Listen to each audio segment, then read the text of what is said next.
Perkenalkan,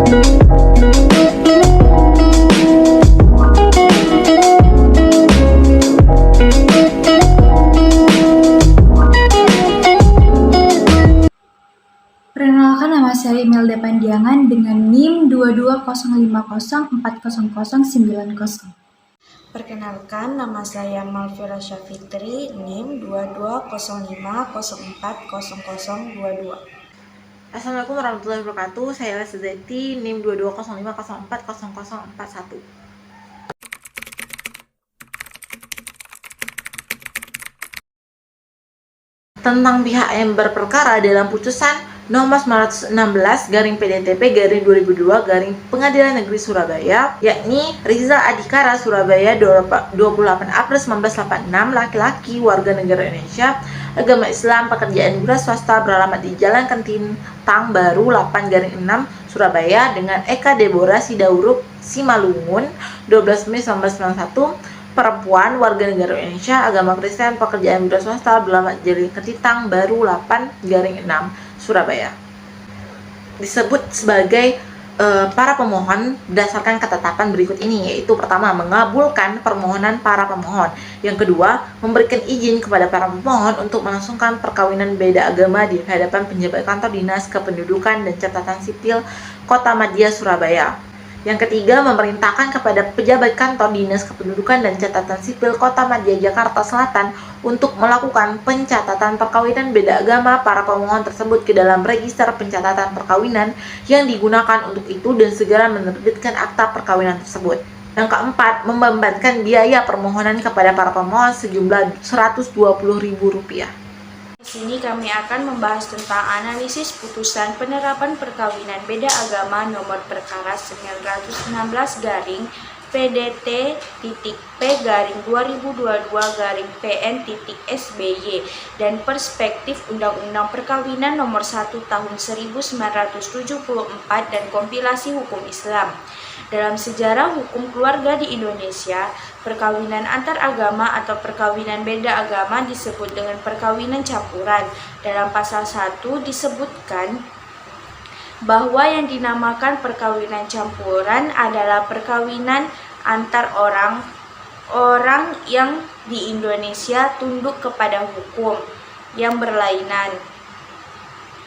Hukum yang berlainan dapat terjadi karena perbedaan agama atau interreligius, seperti perkawinan antara orang yang beragama Islam dan orang yang beragama Kristen, atau karena perbedaan hukum atau perbedaan keyakinan. Berlandaskan pada aturan tersebut, perbedaan agama tidak menjadi halangan bagi seseorang yang melangsungkan perkawinan atau perkawinan antar agama. Hal ini ditegaskan dalam pasal 7 ayat 2 GHR bahwa perbedaan agama, bangsa, atau asal itu sama sekali bukanlah menjadi halangan perkawinan.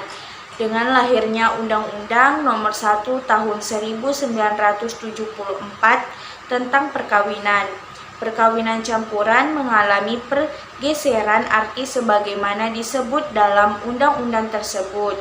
Dalam pasal 57 yang berbunyi, yang dimaksud perkawinan campuran adalah perkawinan antara dua orang yang di Indonesia tunduk pada hukum yang berlainan karena perbedaan kewarganegaraan dan salah satu pihak berkewarganegaraan Indonesia.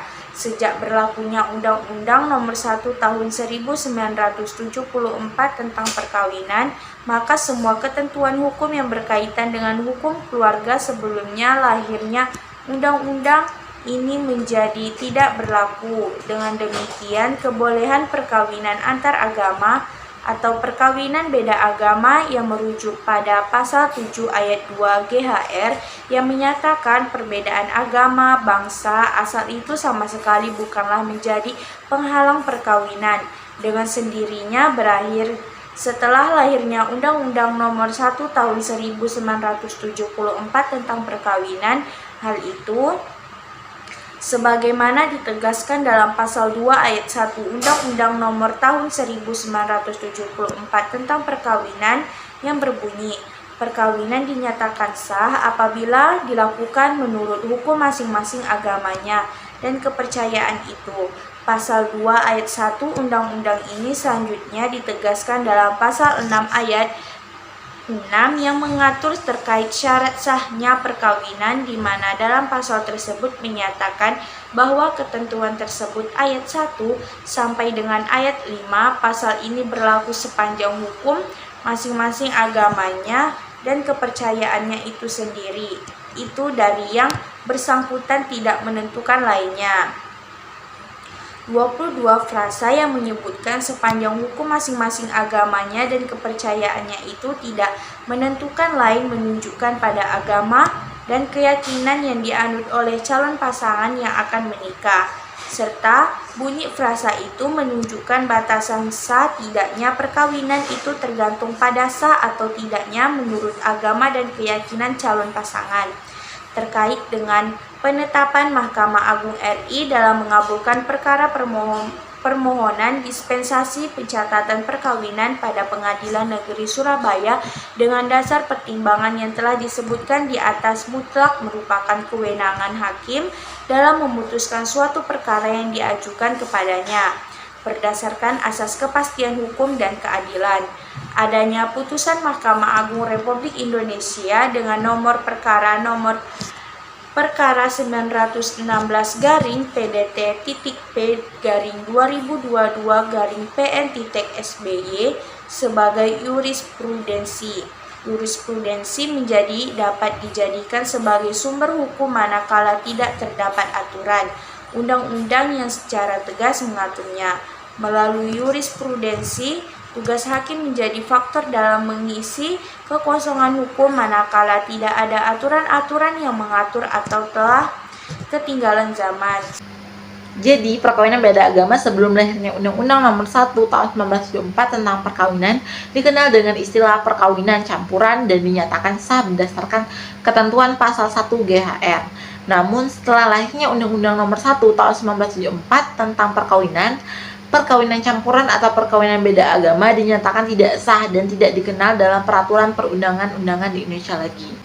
Nah, prinsip ketuhanan menjadikan dasar tertinggi hukum negara bersumber pada agama dan keyakinan masyarakat Indonesia. Adapun perkawinan beda agama dalam keyakinan agama Islam, Kristen Katolik, Kristen Protestan, Hindu, Buddha, dan Konghucu dilarang. Penetapan Mahkamah Agung Republik Indonesia dalam putusan perkara perkawinan beda agama telah menjadi jurisprudensi dan menjadi sumber hukum dalam sistem peradilan di Indonesia karena memiliki kekuatan hukum tetap namun tidak memenuhi syarat jurisprudensi.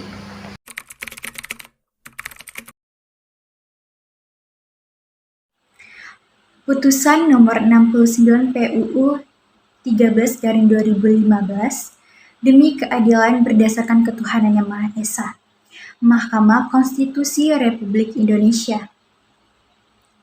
Yang pertama, yang mengadili perkara konstitusi pada tingkat pertama dan terakhir menjatuhkan putusan dalam perkara pengujian Undang-Undang Nomor 5 Tahun 1960 tentang Peraturan Dasar Pokok-pokok Agraria dan Undang-Undang Nomor 1 Tahun 1974 tentang Perkawinan terhadap Undang-Undang Dasar Negara Republik Indonesia tahun 1945 diajukan oleh nama Nyonya Ike Farida, alamat Perum Asri nomor A6/1 Jalan Raya Tengah, Gedong, Jakarta Timur. 2. Duduk perkara. Menimbang bahwa pemohon telah mengajukan permohonan dengan surat permohonan bertanggal 11 Mei 2015 yang diterima di Kepanitraan ke Mahkamah Konstitusi atau selanjutnya disebut Kepanitraan Mahkamah pada tanggal 11 Mei 2015 berdasarkan Akta Penerimaan Berkas Permohonan nomor 141 PAN-MK/2015 yang dan telah dicatat dalam buku registrasi perkara konstitusi pada tanggal 27 Mei 2015 dengan nomor 69 PUU 13/2015 yang diperbaiki dengan surat permohonan nomor 2953/VLO Gamma 6/2015 bertanggal 24 Juni 2015 yang diterima di Kepanitraan Mahkamah pada tanggal 24 Juni 2015. Ahli pemohon yang pertama Dr. Neng Jubaida SA MA, Yang pertama, pengertian perkawinan. Pasal 1 Undang-Undang Nomor 1 Tahun 1974 tentang perkawinan merumuskan bahwa perkawinan adalah ikatan lahir batin antara seorang pria dengan seorang wanita untuk membentuk rumah tangga atau keluarga yang bahagia dan kekal, berdasarkan ketuhanan yang Maha Esa. Yang kedua, tujuan perkawinan Indonesia berdasarkan Undang-Undang Nomor 1 Tahun 1974 Pasal 1 antara lain memuat tujuan perkawinan adalah untuk membentuk rumah tangga yang bahagia dan kekal berdasarkan ketuhanan yang Maha Esa, sakinah, mawaddah, warahmah, atau Pasal 3 Kompilasi Hukum Islam. Yang ketiga, asas-asas dalam penjelasan Undang-Undang Nomor 1 Tahun 1974. Yang pertama ada asas atau prinsip tujuan perkawinan adalah membentuk keluarga yang bahagia dan kekal. Oleh itu, suami istri harus saling membantu dan melengkapi agar masing-masing dapat mengembangkan kepribadiannya, membantu dan mencapai kesejahteraan spiritual dan materialnya. Berdasarkan Profesor H.M. Daud Ali, asas untuk selama-lamanya. Yang kedua, asas perkawinan adalah sah apabila dilakukan menurut hukum masing-masing agamanya dan kepercayaannya itu. Di samping itu, tiap-tiap perkawinan harus dicatat menurut peraturan perundang-undangan yang berlaku. Pencatatan tiap-tiap perkawinan adalah sama halnya dengan pencatatan peristiwa penting dalam kehidupan seseorang. Misalnya itu kelahiran, kematian, yang dinyatakan dalam surat-surat keterangan suatu akte resmi yang dimuat dalam daftar pencatatan. Yang ketiga ada asas monogami, hanya apabila dikehendaki oleh yang bersangkutan karena hukum dan agama dari yang bersangkutan mengizinkannya. Seorang suami dapat beristri lebih dari seorang. Namun demikian, perkawinan seorang suami dengan lebih dari seorang istri meskipun hal itu dikehendaki oleh pihak-pihak yang bersangkutan hanya dapat dilakukan apabila dipenuhi berbagai persyaratan tertentu dan diputuskan oleh pengadilan. Profesor H.M. Daud Ali, monogami terbuka. Yang keempat, ada asas calon suami istri harus telah masak jiwa raganya untuk dapat dilangsungkan perkawinannya, agar supaya dapat mewujudkan tujuan perkawinan secara baik tanpa berakhir pada perceraian dan mendapatkan keturunan yang baik dan sehat. Menurut Profesor H.M. Daud Ali, asas persetujuan kedua calon mempelai, asas kesukarelaan, asas kebebasan memilih pasangan. Yang kelima ada prinsip mempersukar terjadinya perceraian. Sesuai dengan prinsip MA, tujuan perkawinan untuk membentuk keluarga yang bahagia dan kekal. Karena itu perceraian harus berdasarkan alasan-alasan perceraian tertentu dan harus dilakukan di depan sidang pengadilan. Menurut Profesor H.M. Daud Ali, asas untuk selama-lamanya.